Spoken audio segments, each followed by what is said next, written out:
ተባረኩኝ ጠራኝ ጸሎቷ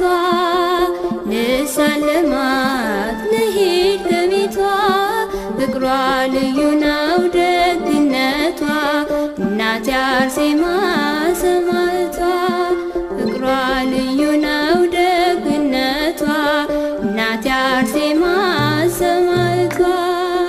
ያን ሁሉ ቁልቁለት ያንን ሁሉ ጋራ እንዴት ልጓዝ ብዬ ስፈራ ድረሽልኝ ብዬ ላንቺ ስናገር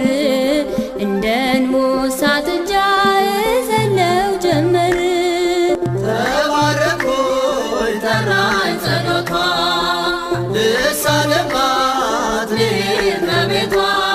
ፍቅሯ ልዩ ነው ደግነቷ እናቴ አርሴማ ሰማዕቷ ፍቅሯ ልዩ ነው ደግነቷ እናቴ አርሴማ